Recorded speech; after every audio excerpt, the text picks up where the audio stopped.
In this position, black made one pawn move that completely ruined the game for them and ended up causing them to lose.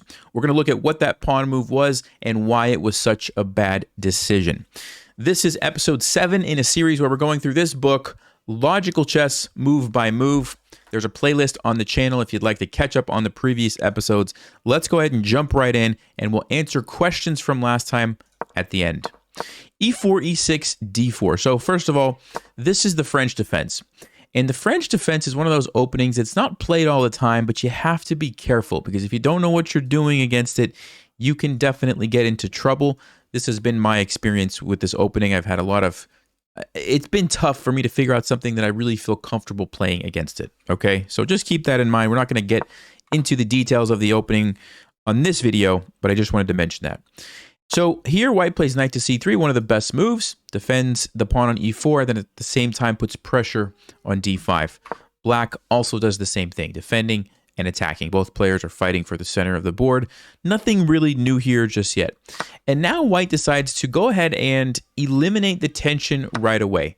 And he mentions in the book how white likes to play attacking chess, and he wants the lines to be cleared for his pieces. So what you'll notice is by making this trade, the E file is wide open, and this diagonal and this diagonal are now wide open. Okay, when the pawn was here, it kind of blocks off the bishop, it blocks off the rook, but now those pieces can easily get into the game and make threats. Okay, so let's keep going. Let's see what I wrote down here.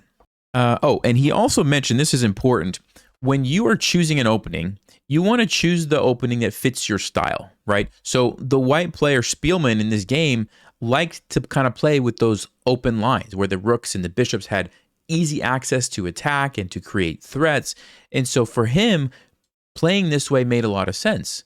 For someone else who doesn't like that style, maybe you would rather leave the tension, or maybe you would consider the E5 lines where everything is blocked off, right? And it's a totally different style of opening. So the opening really doesn't matter as long as you're playing something that kind of lines up with how you like to play chess. Okay, and that can take some time to figure that out, but once you do, that's going to be pretty beneficial to you. All right, bishop to g5 creates a pin, and it's actually threatening to win a pawn here or mess up black's pawn structure. For example, if something like this were to happen, you'd have to take back this way so that the queen could keep defending the pawn, but this is really, really ugly, not what you want to do with your pawns. Okay, so black plays bishop to e7, which is a good move to break the pin and also defend the knight.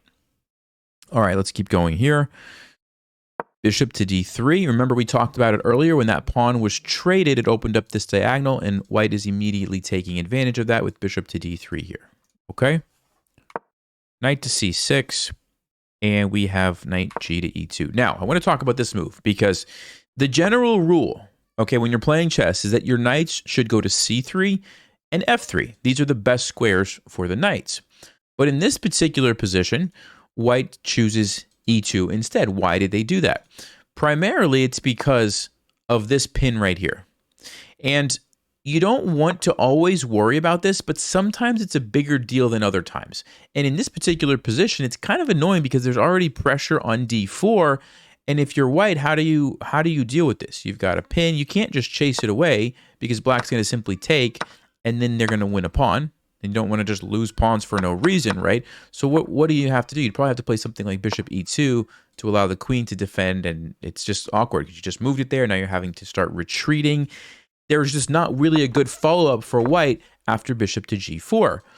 So rather than playing a super awkward and bad move like h3 to stop that, white says, look, I'll just develop the knight to a different square.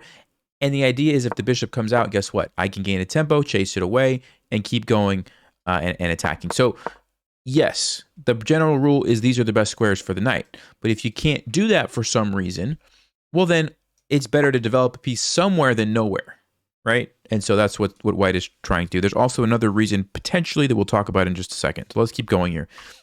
Knight to b4, black's trying to get rid of this pesky bishop, which is kind of a good idea in a sense because this is a powerful bishop. We've talked about how this is considered to be one of white's best attacking pieces. But the problem is how long black is spending to do it, right? 1, 2, it's going to take 3 moves, which is a bit of a time commitment. So let's see how that affects the game. So knight to g3, and he does go ahead and trade it off. And That's good. Okay, you got the bishop pair. Bishops are slightly better than knights. That's great. The drawback is that white now has 1, 2, 3, 4 pieces, and black only has 2 that are ready to play in the game. So white has a big lead in development because of all the extra time that black had to spend to trade that off, right? And also, when he traded the knight disappeared, and the bishop was actually replaced by the queen. So all of these things make white's potential attack pretty strong, and we're going to see that in just a second here. So, okay, so right here, this is the position that black made a critical mistake. They made a pawn push that severely hurt their position. So if you have not read the book yet, and you would like to maybe pause and think through, what move do you think black played here that was such a bad move? And maybe why do you think they played it? All right, well, if you had a chance to look at that, the move that was played was g6. Now, why was it played? Let's talk about that first. Well, I think it's because this knight here, right? The knight that normally would go to f3 actually went here, jumped over to g3, and is now threatening to potentially jump in to f5. We might get a trade if that happens. Or maybe even after a trade, the knight could jump over to h5 and start pressuring things like this. And I guess black didn't want anything to do with that and said, well, I'll just play g6. And now that knight has nowhere to move to. And okay, that kind of makes sense, but what are the drawbacks of this move? Well, you've permanently weakened this square and this square. Those squares will never again in this chess game be protected by a pawn. And you might say, well, okay, is that really a big deal? And actually it is. And we're going to see as the game goes on how that comes back to bite black. But we've talked about this many, many times in this series already. Be careful moving these pawns forward on the king side because they create weaknesses which cannot be repaired. Okay? Now, he says an interesting thing in the book. He says, no move is weak unless proper advantage is taken of its flaws. Okay? So I can sit here all day and say, oh, this is a terrible move. You should never play this. But if white's not able to figure out how to take advantage of that, well, it's not going to really matter, right? And so let's see how white is going to do that. All right? They went ahead and castled, which is a great move. You don't want the king to be in the center. Now the rooks have access to the center, to the open file here. Castling, great move. He mentioned here something that Blackburn used to say, never start an attack until your queen's rook is developed. So the queen's rook is the rook over here in A1. And the point is, this rook is kind of hard to develop, right? Because you've got to get the knight, the bishop, and even the queen out of the way before you can move the rook to like a useful square. So when he says don't start attacking until this is developed, it's another way of saying, hey, slow down the attack. Make sure you have all your pieces ready to go before you start attacking, right? And so you might think like right here, now it's time for white to attack, but he slows down just a little bit, gets a few more pieces ready to go before he really launches the attack. And there's a fine line, right? Because you don't want to wait too long or you give your opponent time to consolidate and fix all their problems. But if you go too early before you're ready, you're just going to run out of steam and not be able to attack. So you got to find like that perfect balance, essentially. Okay. So black plays c6, adding some support to the center. And here white plays rook a to e1. Now I have a question for you guys watching this video who haven't read the book. Even if you've read the book, it's still a valid question. Why did white choose this rook instead of this one? What do you think? All right, well, hopefully you had a chance to pause and think through that a little bit. In a lot of cases, I would say I would use this rook. And the reason is it looks to me like this rook is going to be useful maybe on one of these files. And I don't really want to trap my rook here on f1 where it can't move, right?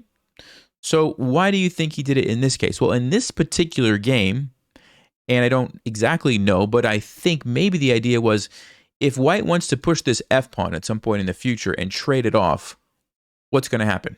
Well, this f-file is going to be open as well. So I would absolutely want both of my rooks to be here and here because they're going to be the two open f-files. So I think what white was doing is saying, look, if I think ahead what might happen, I'm anticipating this. And this is a really good thing to do when you're moving a rook. You always want to try to anticipate what's most likely going to happen in the next few moves of the game. And white is basically saying, look, I don't really care about what's going on over here on the queen side. So I'm not going to want to move my rook like somewhere here. I care about what's happening over here, this area of the board.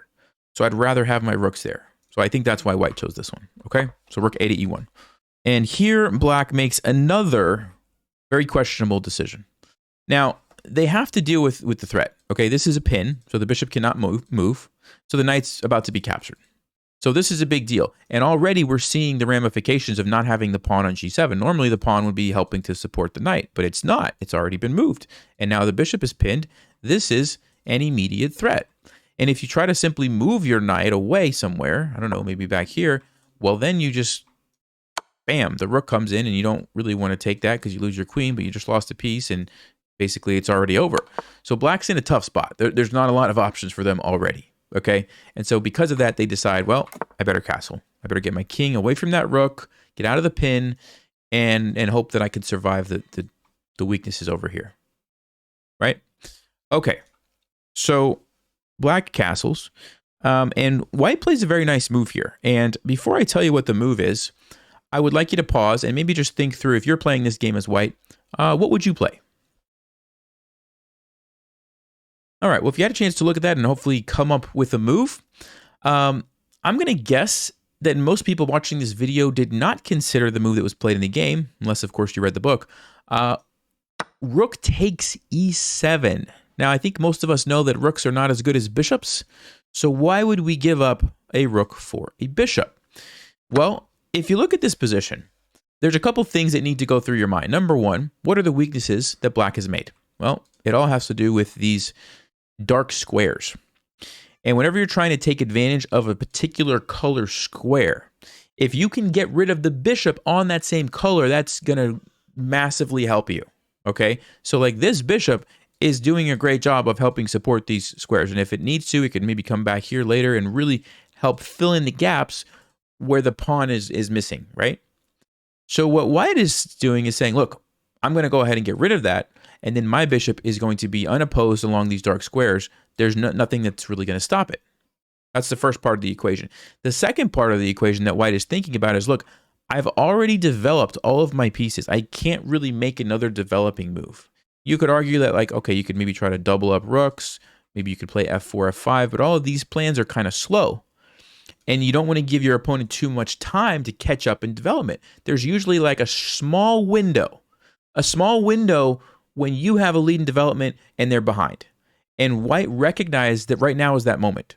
Right now is the moment when he is fully developed and black is not. The bishop still needs to come out, the rook still needs to come over, the queen still needs to come up, right? There's a few moves that black would like to play. And so he strikes right away with a very specific tactical idea. Okay, so he takes that. And now black has a massive problem, the dark squares. So if you would like to pause again, how do you follow through with the idea of rook takes e7? If you had a chance to look at that, it's queen f3. And it's a very simple move. He says, there's a pin, and I'm going to attack the pinned piece.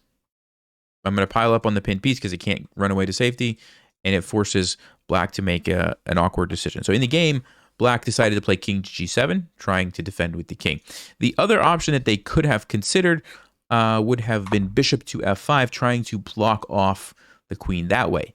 However, if you would like to pause, how would white have busted through against bishop to f5? That's correct. You would take that, and when black recaptures, it opens up the g file. And now you can also take advantage of that by just simply sliding the queen over. And if black tries to escape, you're now going to relocate the queen on h4, again, continuing to take advantage of the pin while at the same time repositioning the queen over here. And if the king tries to defend, you simply come down with check, and then you snag that. And look at these dark squares, and look at how the rook sacrifice just makes so much sense now, right? When you see this final position, it's like, I get it. Like, I get it. So that's what would have happened against bishop to f5. And so in the game, black said, I don't really like the look of that. Let me play king g7. Try to use my king to support those dark squares since my pawn is no longer able to do it. All right, so how do you think white continued to attack from here? All right, well, if you had a chance to look at that, the move is knight c to e4. And, you know, normally you don't just move knights where pawns can take them. But in this position, what's the critical aspect? The critical aspect is we have the pin, we have the pressure, but we need more pieces. We just can't do anything right now. Like if we just take now, it's just a big trade, which is not good enough. We can't even use this rook because the queen is controlling. Somehow we have to use the knights. And the only way to do it is to sacrifice one of them. And that's what happened. And now we've brought in another piece. And what's interesting is when you're playing these attacking games like this, sometimes you find yourself down so much material. Like if you look at this, queen, queen, knight, knight, bishop, bishop, rook, rook. Black has an extra rook. That's a full 5-point piece. And yet he's totally winning the game. It doesn't even matter. And this is common. You have to kind of, when you first start playing chess, you learn, okay, don't lose my pieces. And then when you get better, you learn, all right, now it's time to lose my pieces, right? Like you just have to understand that there are some things that are better than an extra rook. And the weaknesses here are just too much for black. Black basically has nothing that they can do, right? So I think what did they play? Let's see. They tried to play queen e6, but just to show you what would have happened, if the queen tried to take the knight, and you're thinking that, okay, if the queen takes, I'm just going to recapture. Well, white, of course, is not going to do that. There's two options. You could take here with check and then get a free queen, or even better, you could take here with the queen, and when the king goes back, you go to h6. And what's ironic about this is the pawn on g7 is gone, and look at what white has done. The two weak squares have been infiltrated by pieces, and there's no way to stop checkmate. White's going to win the game, okay? So pretty funny how that works. Okay, so that's one option. And then I think there was one more I was going to show you. If black tries to block off the queen, it doesn't really matter because the knight and the bishop alone can create the fork here where you're going to win black's queen. And white just has a winning endgame there. And so in the game, they tried to play queen e6. And they're basically saying, look, I want to avoid the fork, but I don't lose my queen. I'm already up a rook. So even if I lose a knight, I'm still going to be ahead material. And the game will go on. The problem with that is, well, you guys tell me, what's the problem with that? What did white play next? You had a chance to look at that. The problem with that is the game's not going to go on. Because after the capture here with check, the king is forced to go back. And then if you would like to pause, what's the final move here? Well, it's not really the final move, but it's the final idea. That's correct. The move is queen to f4. And it's a very simple move, but it's coming over here, like I just showed you before, and there's no way for black to stop it. There's no way for the queen to control the square or any other pieces that could stop the queen from going there, and white's going to simply come in and deliver the checkmate, and there's nothing black can do about it. And all of this happened because black decided to play g6 way back earlier, right? So you can see how these, a lot of beginners, they don't understand. They think, oh, it's just a pawn move. Like, why do people make such a big deal out of it? Like, it's fine. I'll figure something out later. It's like, no, against a good player, you won't, right? You can't recover from that kind of stuff. And so that's what we see here. The weaknesses that were created by this pawn come back to cost black the game. All right, guys, thank you for watching that. Now I'm going to go ahead and transition to answer some questions from the previous episode. All right, guys, so first question from the previous episode is from Rob. Shout out to Rob. He's a moderator on the channel, and I appreciate all the work that he does. He said it was more of a comment rather than a question, but right at this moment in the game from last week, when black played d5 and white had the decision to make of where to move the bishop to, they went back to b3. And Rob said he didn't usually consider the fact that you could also go back to e2 and you keep it in the center. You kind of have control over both diagonals as opposed to just one diagonal like this. And so, yes, I would say, you always want to consider your options. Like sometimes it is better to keep it here, depending on what's happening in the position and what you're planning on doing next. One thing that I would say is you want to look at how strong the pawn chain is. So in this case, this is a very strong pawn chain. White doesn't have an easy way to undermine that. You can't even play c4 because the knight's in the way. You don't have like a pawn here that you could push forward to attack it to potentially unleash the bishop. It seems like this bishop is going to be stuck not doing anything for a while. So that's one reason why I might think, maybe I should put it here so I at least have some other options over here. Also, because the knight on f3 is already gone, another reason why I'm like, you know what, I might need some more pieces over here on this side of the board to protect my king and maybe trade with some of black's pieces. So those are kind of be the things that I would think about. But yeah, good observation there. Okay, let's keep going. Next question was from, I believe, let me see, I think it was from Julian, if I'm not mistaken. I could be getting the name wrong. I think it was Julian who asked this. But he said, shouldn't we play bishop to d6 here to create the checkmate threat first rather than starting with the knight like in the game? And the one thing that I would say is when you play bishop to d6, okay, what are we expecting white is going to do? Well, for one, they're probably going to notice what we're trying to do, and they're probably going to stop us. How are they going to stop us? Most likely with g3. And we want to be able to follow up to that with a powerful move. And if you remember in the game, black played bishop to g4, but now you can't do that, because if you play bishop g4, now you just lose your bishop. So now there were still other good moves, and you could try to set that up with knight f6 to follow up in the game with bishop g4, but now you have to worry about bishop f4. Looks like white's going to be able to force a trade before you're actually ready to deliver the checkmate. And in the game, by delaying, getting the knight in place first, and then going there, we were able to immediately follow it up with bishop g4. So I think it was more of like maybe black was just thinking just a little bit ahead when they decided to do the knight first. There's also a general principle of knights before bishops. I don't know that that's necessarily the reason in this case. I think it was very specific as to I want to be able to follow up with bishop g4. And I think that's what was happening there. But good question. And then the next question that I wanted to answer was from, let me see, I think Jan P9071. He had two questions. He said, a lot of people he thinks would be tempted to play bishop h3 here instead of bishop to g4. You're gaining a tempo on the rook. You're putting it there immediately in front of the king. And I think he answered his own question. He said on g4 and going to f3, like in the game, you blockade this pawn. That's absolutely correct. That's very, very important. Because a lot of times what happens is if you, going back here, if you play bishop h3, and then at some point, white, I'm going to make a random move here. If they're able to move this pawn forward, what happens is now you can defend things along the second rank. Now, I'm not saying this is a good move in this particular position. En passant looks pretty good. But the point is, generally speaking, this can be a very nice move for white to allow pieces to defend along the second rank. When you plant the bishop there on f3, it's much more difficult for white to get over here. And that's why this threat of bringing the queen in becomes so much more powerful.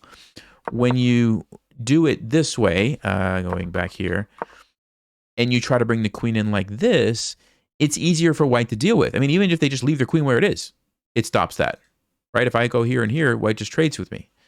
But when it was a bishop, they couldn't because the bishop was such a low value piece. So it was like a few different things that ultimately made bishop g4 just so much more powerful. Okay, so good question there. And then the other question that was part of this same comment was right at this moment, I believe. Yeah, he said, instead of queen f5, doesn't queen e6 create the same threats? And it absolutely does. And in this position, queen f5, queen e6 are basically interchangeable. You could play either one. They both are coming over here. It doesn't really matter. I guess queen f5 kind of like keeps it a little, gives you a few more options. So like, for example, if you needed to go to h5, you could. In this case, it doesn't matter. You're going to h3 regardless. But and you know, you don't really care about the bishop. We're not defending that. So that's why e6 didn't really matter. But yeah, to answer your question, totally fine. Either way, they both accomplish the same thing. You're getting on the diagonal. You're coming in here. You're checkmating. Okay, good questions. Thank you, guys. Homework for next week is game number 8, which starts on page 47. I'll see you guys next time. Thanks for watching. Stay sharp, play smart, and take care.